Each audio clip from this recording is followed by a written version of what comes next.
ിരിക്കുന്നവർ പലരും പല കാലങ്ങളിലായി ഒരുമിച്ച് പ്രവർത്തിച്ചിട്ടുള്ളവർ, നാട്ടിലുള്ളവരുണ്ട്, പ്രവാസികളുണ്ട്, ഇതര സംസ്ഥാനങ്ങളിലുള്ള അവിടെയൊക്കെ വർക്ക് ചെയ്തിട്ടുള്ള ആൾക്കാരുണ്ട്.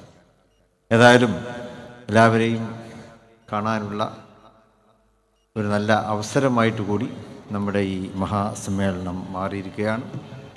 മുമ്പ് നമ്മൾ ഭാരതപ്പുഴയുടെ തീരത്ത് വാദിനൂറിൽ ദശവാർഷികം ആഘോഷിച്ചു. അതിനുശേഷം പിന്നീട് സമർക്കന്ദിൽ തൃശ്ശൂരിൽ നമ്മൾ 20-ാം വാർഷികം ആഘോഷിച്ചു. 25-ാം വാർഷികം പോയത് 35-ാം വാർഷികമാണ്.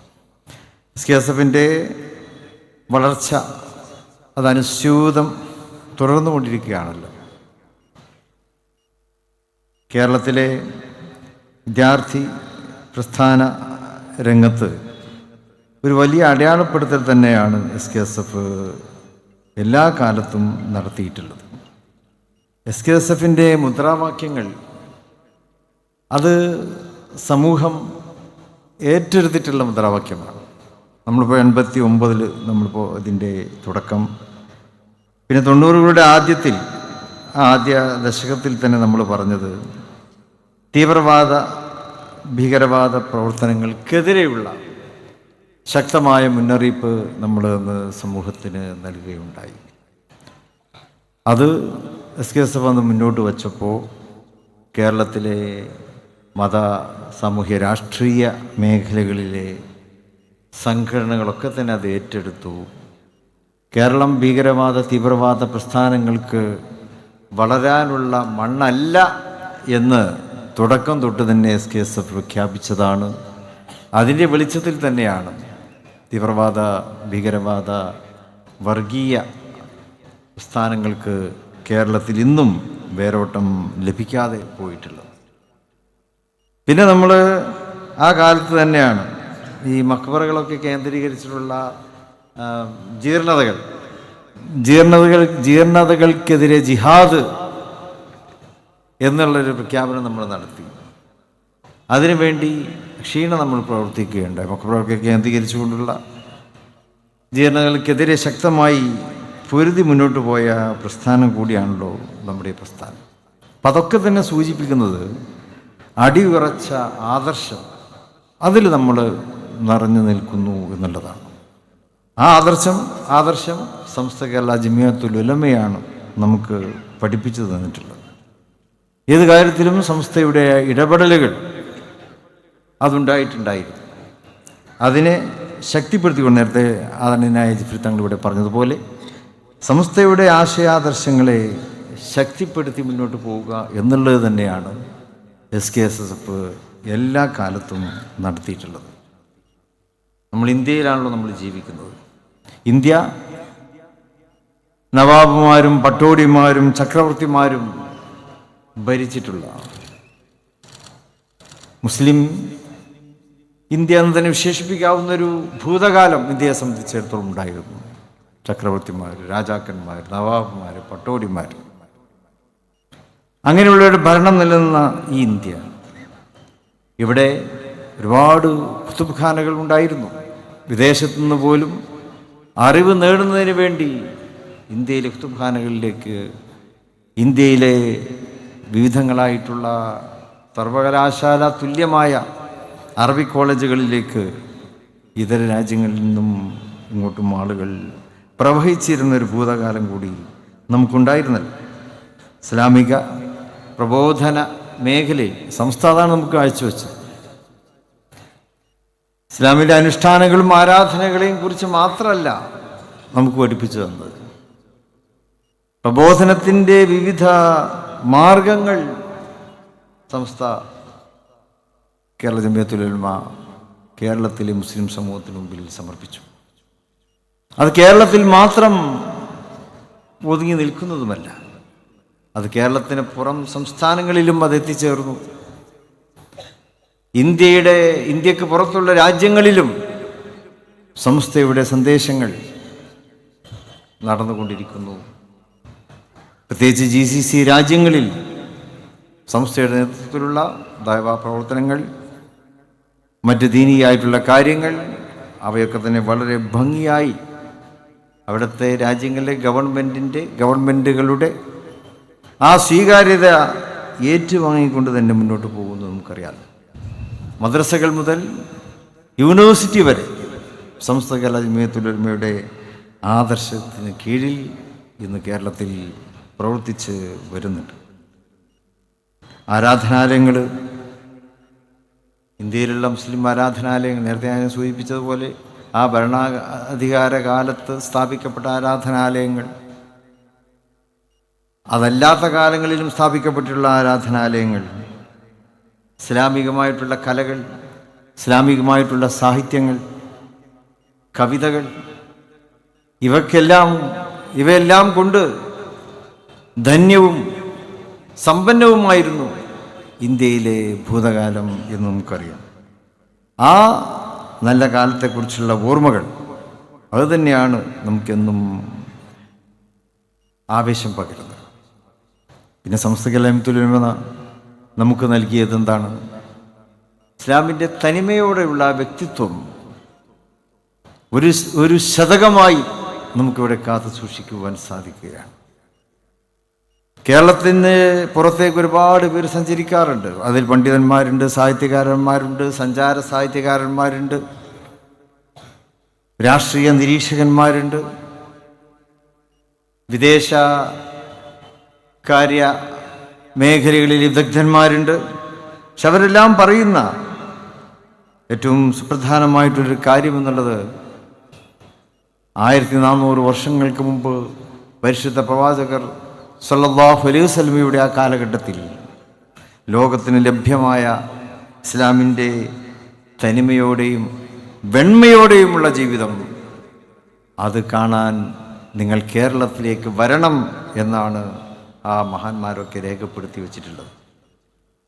അതിനു കാരണം ആ തനിമയും വെണ്മയും ഇവിടെ നിലനിർത്തുന്നതിൽ സമസ്ത കേരള ജമിയത്തുൽ ഉലമ വഹിച്ചിട്ടുള്ള ആ ഒരു വലിയ പങ്കിനെക്കുറിച്ചാണ് ഒരുവിധ സംശയങ്ങൾക്കും ഇട നൽകാത്ത വിധത്തിൽ അവരൊക്കെ തന്നെ പറയാറുള്ളത്.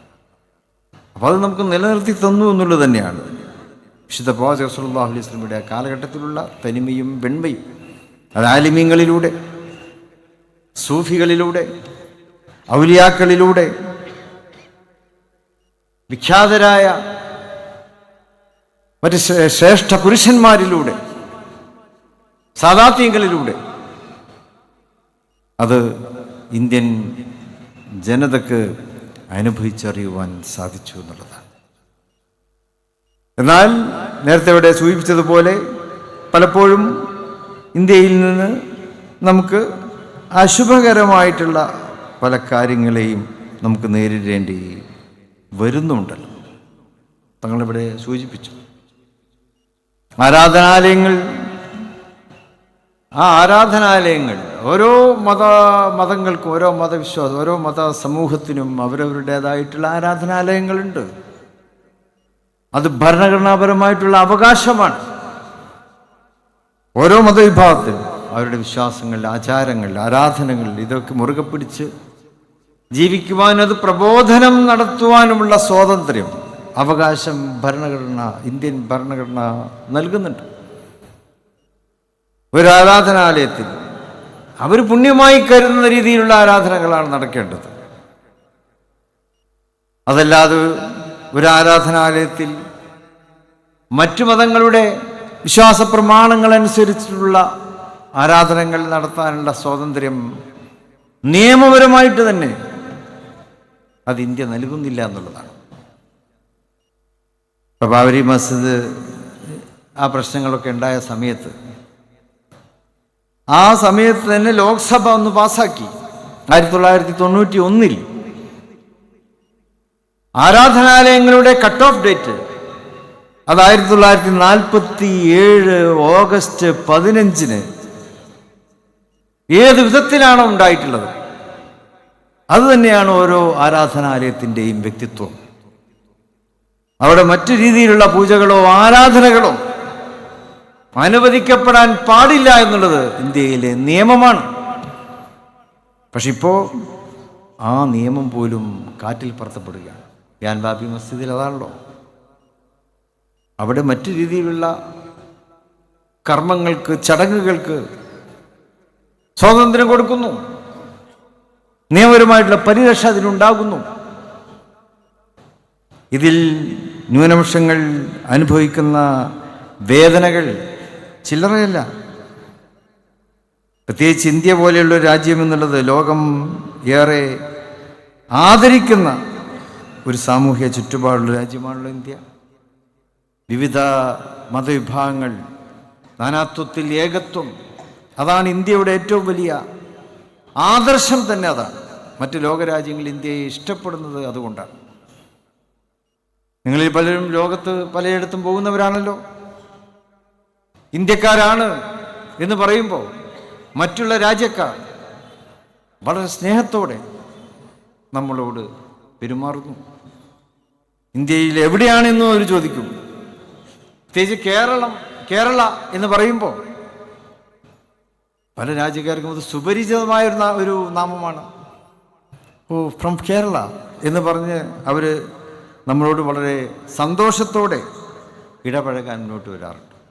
അതിവിടത്തെ സാമുദായിക സൗഹാർദ്ദം, ഇന്ത്യ പുലർത്തുന്ന സഹിഷ്ണുത, ഇതൊക്കെ കൊണ്ടാണ്. അതുതന്നെയാണ് ഇന്ത്യയെ വേറിട്ട് നിർത്തുന്നത്.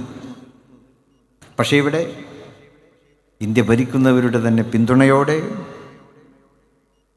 വിവിധങ്ങളായിട്ടുള്ള അവകാശവാദങ്ങൾ ഇവിടെ പലരും മുന്നോട്ട് വെക്കുകയാണ്.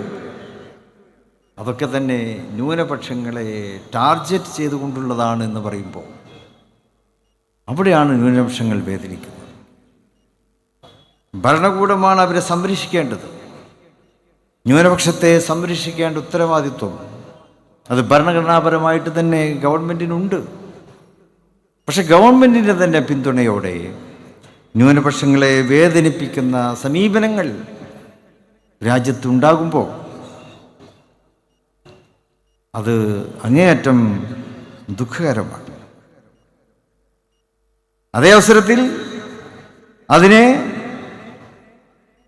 ഫാസിസത്തെ മറ്റൊരു ഫാസിസ രൂപത്തിൽ എതിർക്കാനും നമുക്ക് അവകാശമില്ല. നേരത്തെ ജിഫ്രി തങ്ങൾ ഇവിടെ പറഞ്ഞതുപോലെ അതിന് നിയമപരമായിട്ടുള്ള വഴികളുണ്ട്. ആ നിയമപരമായിട്ടുള്ള വഴികളെ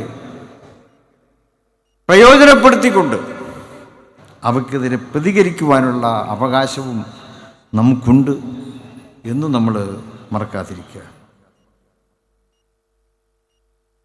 ഇവിടെ ന്യൂനപക്ഷവും ഭൂരിപക്ഷവും ഉണ്ട്. അത് പരസ്പരം കൊമ്പ് കോർക്കേണ്ടവരല്ല, പരസ്പരം മനസ്സിലാക്കേണ്ടവരാണ്. സ്വാതന്ത്ര്യ സമരകാലത്ത് ന്യൂനപക്ഷങ്ങളും ഭൂരിപക്ഷവും അങ്ങേയറ്റം സ്നേഹത്തോടെയും സൗഹാർദ്ദത്തോടെയുമാണല്ലോ പ്രവർത്തിച്ചത്. അതുകൊണ്ടാണല്ലോ ആ ഒരു ഒരുമയിൽ, ആ ഒരുമ നൽകിയ ശക്തിയിൽ അതിനെ മനസ്സിലാക്കിയിട്ടാണ് ബ്രിട്ടീഷുകാർക്ക് രാജ്യം വിട്ടുപോകേണ്ടി വന്നത്. അപ്പോൾ ആ ഒരുമയാണ് നമുക്ക് ആവശ്യമായിട്ടുള്ളത്. ആ ഒരുമയെ നിലനിർത്താനുള്ള പ്രവർത്തനങ്ങൾ അത് സമസ്ത കേരള ജമിയത്തുലമയെ സംബന്ധിച്ചിടത്തോളം സമസ്ത നമുക്ക് പഠിപ്പിച്ചു തന്നിട്ടുള്ള അതാണ്. ഈ രാജ്യത്തിൻ്റെ ജനാധിപത്യത്തെയും മതേതരത്വത്തെയും ശക്തിപ്പെടുത്താനുള്ള ആഹ്വാനമാണ് എപ്പോഴും സമസ്ത നമുക്ക് നൽകിയിട്ടുള്ളത്. അതിനു വേണ്ടിയുള്ള രാഷ്ട്രീയ കാഴ്ചപ്പാടുകളെ അംഗീകരിക്കുവാനും മതേതര രാഷ്ട്രീയത്തെ അംഗീകരിക്കുവാൻ എന്നും സമസ്ത മുന്നോട്ട് വന്നിട്ടുണ്ട്. ഇത്തരം ഇങ്ങനെയുള്ള പ്രതിസന്ധികൾ, നേരത്തെ സൂചിപ്പിച്ച തരത്തിലുള്ള പ്രതിസന്ധികൾ ഉണ്ടാകുമ്പോൾ നമ്മളാരും ഒറ്റക്കൊരു തീരുമാനമെടുക്കാതെ നമ്മുടെ നേതൃത്വം, നമ്മുടെ പണ്ഡിത നേതൃത്വം അവരാലോചിച്ചെടുക്കുന്ന കാര്യങ്ങളാണ്, അവരാലോചിച്ചെടുക്കുന്ന തീരുമാനങ്ങൾ, ആ തീരുമാനങ്ങളെ നടപ്പാക്കുക എന്നുള്ളത് മാത്രമാണ് നമുക്കതിൽ നിന്നൊക്കെ തന്നെ രക്ഷപ്പെടാനുള്ള മാർഗമായിട്ടുള്ളത്. പൂർവിക കാലം തൊട്ട് തന്നെ നമുക്കത് തുടരുവാൻ സാധിച്ചിരിക്കുന്നു. ഇനിയും നമ്മൾ അതിനെ തുടരുക. മറ്റാരെങ്കിലും ഇവിടെ നേരത്തെ സൂചിപ്പിക്കപ്പെട്ടതുപോലെ മറ്റാരെങ്കിലും മുന്നോട്ട് വെക്കുന്ന അജണ്ടകളുടെ പിറകെ പോയി നാശത്തിലേക്ക് പോകാൻ നമ്മൾ തയ്യാറായിക്കൂടാ. നമുക്ക് നമ്മുടേതായിട്ടുള്ള വിശ്വാസങ്ങളുണ്ട്, പാരമ്പര്യങ്ങളുണ്ട്. മന്തുമുൽ ആവിലാണ് ഇങ്കുന്തും മുഅ്മിനീൻ. ഖുർആൻ തന്നെ നമുക്ക് പഠിപ്പിച്ചു തരുന്നുണ്ട്. നിങ്ങൾ നിരാശപ്പെടരുത്, നിങ്ങൾ ദുഃഖിക്കരുത്. നിങ്ങൾ വിശ്വാസികളാണെങ്കിൽ നിങ്ങൾക്ക് വിജയമുണ്ട് എന്ന് വിശുദ്ധ ഖുർആൻ നമ്മളോട് പറയുമ്പോൾ നമ്മൾ പിന്നെ എന്തിനാണ് വേദനിക്കുന്നത്? നമ്മുടെ ആ ഉറച്ച വിശ്വാസത്തിൽ, അള്ളാഹുവിലുള്ള ഉറച്ച വിശ്വാസത്തോടെ, ആ ദൃഢവിശ്വാസത്തോടെ തന്നെ നമ്മൾ മുന്നോട്ട് പോവുക. പരിശുദ്ധ പ്രവാചകൻ സല്ലല്ലാഹു അലൈഹി വസല്ലമയുടെ തിരുചര്യ അതാണല്ലോ സുന്നത്ത് ജമാഅത്ത്.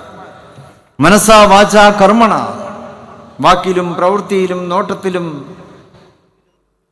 ചലനങ്ങളിലും വിശുദ്ധ പ്രവാചകൻ സല്ലല്ലാഹു അലൈഹി വസല്ലമയെ പിന്തുടരുക എന്നുള്ളത് തന്നെയാണല്ലോ സുന്നത്ത് ജമാഅത്ത്, അഹ്ലുസുന്നത്ത് വൽ ജമാഅത്ത്. ഏറ്റവും നല്ല പ്രബോധനവും തന്നെയാണ്. ഏറ്റവും നല്ല ദഅവത്ത് എന്ത് എന്നുള്ളതിൻ്റെ ഉത്തരം പണ്ഡിതന്മാർ നൽകിയിട്ടുള്ളത് പരിശുദ്ധ പ്രവാചകൻ സല്ലല്ലാഹു അലൈഹി വസല്ലമയെ വാക്കിലും നോട്ടത്തിലും ചലനങ്ങളിലും, എന്തിന് പുഞ്ചിരിയിലും നമ്മൾ പിന്തുടരുക, അതിനെ സ്വീകരിക്കുക, അതിനെ പിൻപറ്റുക എന്നുള്ളത് തന്നെയാണ് ഏറ്റവും നല്ല പ്രബോധനം എന്ന് മഹാന്മാർ നമുക്ക് പഠിപ്പിച്ച് തന്നിരിക്കുകയാണ്. അതിവിടെ സ്പഷ്ടമായി നിലനിൽക്കുമ്പോൾ നമുക്ക് ഒരിക്കലും തന്നെ വേദനിക്കേണ്ടതില്ല. നമ്മളിങ്ങനെ കാലങ്ങളിലൂടെ സഞ്ചരിക്കുകയാണ്. കാലത്ത് ഒരുപാട് മാറ്റങ്ങൾ വരുന്നുണ്ട്. ആ മാറ്റങ്ങൾ പ്രയോജനപ്പെടുത്തുവാൻ നമുക്ക് സാധിക്കണം. വിദ്യാഭ്യാസത്തിലൂടെ, ഗവേഷണങ്ങളിലൂടെ, ചിന്തകളിലൂടെ, സാംസ്കാരികമായിട്ടുള്ള മുന്നേറ്റങ്ങളിലൂടെ നമുക്ക് കാലത്തിൻ്റെ ഗതിവിഗതികളെ പ്രയോജനപ്പെടുത്തുവാൻ നമുക്ക് സാധിക്കേണ്ടതുണ്ട്. ഇൻഫർമേഷൻ ടെക്നോളജി, ബയോടെക്നോളജി, അപ്പം അതൊക്കെ കഴിഞ്ഞ് ആർട്ടിഫിഷ്യൽ ഇൻ്റലിജൻസിൻ്റെ കാലമാണിത്. സൗദി പോലും ഒരു പൗരന് പൗരത്വം നൽകി, ഒരു റോബോട്ടിന് പൗരത്വം നൽകി. ഇതാണോ പെണ്ണാണോ എന്ന് അറിഞ്ഞൂടാ, സോഫിയ എന്നാണ് അതിൻ്റെ പേര്. സൗദി അറേബ്യ ഈയിടെ ആ റോബോട്ടിന് പൗരത്വം നൽകുകയുണ്ടായി. റോബോട്ടുകളാണല്ലോ ഇപ്പോൾ രോഗം നിർണ്ണയിക്കുന്നത്, രോഗത്തിന് ചികിത്സ കുറിച്ച് കൊടുക്കുന്നത്, സർജറി നടത്തുന്നത് റോബോട്ടുകളാണ്. ഓട്ടോ പൈലറ്റ് വിമാനങ്ങളുണ്ട്, ഡ്രൈവർലെസ് കാറുകളുണ്ട്. നിങ്ങൾ ദുബായ് തെരുവിലൂടെ സഞ്ചരിക്കുമ്പോൾ ഒറ്റപ്പെട്ട വാഹനം ഇങ്ങനെ പോകുന്നതാണ്. വാഹനം എന്ന് പറഞ്ഞൂടെ, ചെറിയൊരു ഓട്ടോറിക്ഷൻ്റെയും വളരെ 3-1 വലിപ്പമുള്ള സാധനമാണ്. ഞാൻ അവിടെ ഉണ്ടായിരുന്നു. അപ്പം ഞങ്ങളൊരു കാറ് പോകുമ്പോൾ പെട്ടെന്ന് മുന്നിൽ ഈ സാധനം വന്ന് നിൽക്കുന്നു. അത് റോഡ് മുറിച്ച് കിടക്കുകയാണ്. മുറിച്ച് കിടന്നിട്ട് അത് തൊട്ടടുത്തുള്ള ഒരു സൂപ്പർ മാർക്കറ്റിലേക്ക് പോകുന്നു. സൂപ്പർ മാർക്കറ്റിൽ അപ്പം ഇതിൻ്റെ മോണിറ്റർ ഉണ്ടാവും, സ്ക്രീൻ ഉണ്ടാവും. ആ സ്ക്രീനിൽ സാധനങ്ങളുടെ പേരൊക്കെ ഉണ്ടാവും. സൂപ്പർ മാർക്കറ്റുകാരൻ സാധനമൊക്കെ ഇതിൻ്റെ ആ പ്രത്യേകമായിട്ടുള്ളൊരു അറയിൽ വെച്ച് കൊടുക്കുന്നു, ഒരു ബട്ടൺ അമർത്തുന്നു. ഈ സാധനം എങ്ങോട്ടു നിന്നാണോ വന്നത് അങ്ങോട്ടേക്ക് തന്നെ പോകുന്നു, ഫ്ലാറ്റുകളുടെ മുമ്പിൽ നിൽക്കുന്നു, സാധനം അവിടെ എത്തിച്ചു കൊടുക്കുന്നു. അപ്പം ഈ രീതിയിൽ ആർട്ടിഫിഷ്യൽ ഇൻ്റലിജൻസ് വളർന്നുകൊണ്ടിരിക്കുന്ന ഒരു കാലത്ത്, ശാസ്ത്രവും സാങ്കേതികവിദ്യയും വളർന്നുകൊണ്ടിരിക്കുന്ന ഈ കാലത്ത് അത്തരം മാറ്റങ്ങളെ ഉൾക്കൊണ്ടുകൊണ്ട് നമുക്കും കൂടുതൽ മുന്നോട്ട് പോകുവാൻ സാധിക്കണം. നമ്മളെ ചില അജണ്ടകളിൽ കെട്ടിയിട്ടുകൊണ്ട് നമ്മുടെ ചിന്തകളെ മരവിപ്പിക്കുവാനുള്ള ശ്രമങ്ങൾ, അതൊരു അന്താരാഷ്ട്ര ലോബിയിങ്ങാണ്. നമ്മളതിനെ തിരിച്ചറിയണം. അങ്ങനെ ചില അജണ്ടകളിൽ കെട്ടിയിട്ട് കാലം കഴിക്കേണ്ടവരല്ല നമ്മൾ. ലോകത്തിന് കാലത്തിൻ്റെ സാധ്യതകളെ പഠിപ്പിച്ചു കൊടുത്തിട്ടുള്ള പ്രസ്ഥാനമാണ് മഹത്തായ ദീനുൽ ഇസ്ലാം. സ്പെയിനിൽ നിന്ന് തുടക്കം കുറിച്ചത്, അത് പിന്നീട് ലോകോത്തരമായ സഞ്ചാരമാണ് അത് നടത്തിയത്. വിവിധ രാജ്യങ്ങളിലേക്ക് അത് വികസിച്ചു. അതിനെ പിന്തുടർന്നവർ, വിദ്യാഭ്യാസപരമായി ശാസ്ത്രീയമായി അതിനെ പിന്തുടർന്നവർ ലോകത്തെ വലിയ ശക്തികളായി എന്നുള്ളതാണ്. അവിടെ വേദനിപ്പിക്കുന്ന ഒന്നെന്നുള്ളത് ഇതിൻ്റെയൊക്കെ ഉപജ്ഞാതാക്കളായിട്ടുള്ള മുസ്ലിങ്ങൾ അവരലസരായിട്ടോ അശ്രദ്ധരായിട്ടോ വഴിമാറിപ്പോയപ്പോൾ പിന്നെ അവിടെ വന്നത് അമേരിക്കയാണ്, അവിടെ ബ്രിട്ടനാണ്, ഫ്രാൻസാണ്, ജർമ്മനിയാണ്, ടോക്കിയോ ആണ്, ചൈനയാണ്. അവരെല്ലാം മുന്നേറിയത് ഇസ്ലാം പഠിപ്പിച്ചു കൊടുത്ത പാഠങ്ങളെ അവർ ഉൾക്കൊള്ളാൻ തയ്യാറായത് കൊണ്ടായിരുന്നു. നമ്മളാകട്ടെ അലസതയോടെ ഭിന്നിച്ച് കലഹിച്ച് പരസ്പരം പല തട്ടുകളായി മാറിയപ്പോൾ നമ്മൾ സ്വയം പിറകോട്ട് പോവുകയാണ് ചെയ്തത്. ഈ ചരിത്ര പാഠങ്ങളെ മനസ്സിലാക്കി നമുക്ക് മുന്നേറണം. ആ പാഠങ്ങൾ ഉൾക്കൊണ്ടുകൊണ്ട് വിദ്യാഭ്യാസവും സാംസ്കാരിക ബോധവും ശാസ്ത്രീയമായിട്ടുള്ള മുന്നേറ്റങ്ങളും പുതിയ സാങ്കേതിക വിദ്യകളുടെ സാധ്യതകളും അതൊക്കെ SKSF വളരെ നല്ല നിലക്ക് ഉപയോഗപ്പെടുത്തുന്നുണ്ടല്ലോ. SKSFന് വിഭാഗങ്ങളില്ലാത്ത ഒന്നുമില്ല. ട്രെൻഡുണ്ട്, വിഹായുണ്ട്, ഇസ്തിഖാമയുണ്ട്, സൈബർ വിങ് ഉണ്ട്. ഇങ്ങനെ ഒരുപാട് മേഖലകളിൽ SKSF വളരെ ഊർജ്ജസ്വലമായിട്ട് തന്നെ പ്രവർത്തിക്കുന്നുണ്ട്. ആ രംഗത്ത് ശ്രദ്ധ പതിപ്പിച്ചുകൊണ്ട് മറ്റുള്ള സംഘടനകൾക്ക് മാതൃകയാകുവാനും SKSFന് സാധിച്ചിട്ടുണ്ട് എന്നുള്ളതിൽ നമുക്കൊക്കെ തന്നെ വലിയ സന്തോഷമുള്ള കാര്യമാണ്. അപ്പോൾ പുതിയ കാലഘട്ടത്തിന് പുതിയ തലമുറയെ യഥാവഴി മുന്നോട്ട് കൊണ്ടുപോകുവാനും അപ്പോഴൊക്കെ തന്നെ നമ്മുടെ ആദർശത്തിൽ ഒരിഞ്ച് പോലും പിറകോട്ട് പോകാതെ ഉറച്ചു നിന്നുകൊണ്ടും മുന്നോട്ട് പോകുവാൻ നമ്മൾ തയ്യാറാകണം എന്ന് ഇവിടെ നിങ്ങളെ സ്നേഹബുദ്ധിയ ഓർമ്മപ്പെടുത്തിക്കൊണ്ട് ഞാൻ എൻ്റെ വാക്കുകൾ ഉപസംഹരിക്കുകയാണ്. ഈ പരിപാടികൾക്ക് എല്ലാവിധത്തിലുള്ള ആശംസകളും വിജയങ്ങളും നേർന്നുകൊണ്ട് ഇതിൻ്റെ പിന്നിൽ പ്രവർത്തിച്ചവർക്കെല്ലാം അതിൻ്റേതായിട്ടുള്ള പ്രതിഫലത്തെ അള്ളാഹു നൽകുമാറാകട്ടെ എന്ന് പ്രാർത്ഥിച്ചുകൊണ്ട് എൻ്റെ വാക്കുകൾ ഉപസംഹരിക്കുന്നു. വാഹിർ ദഅ്വാന അൽഹംദുലില്ലാഹി റബ്ബിൽ ആലമീൻ. അസ്സലാമു അലൈക്കും വറഹ്മത്തുള്ളാഹി വബറകാതുഹു. ആദരണീയനായ ഷെയ്ഖുൽ ജാമിയ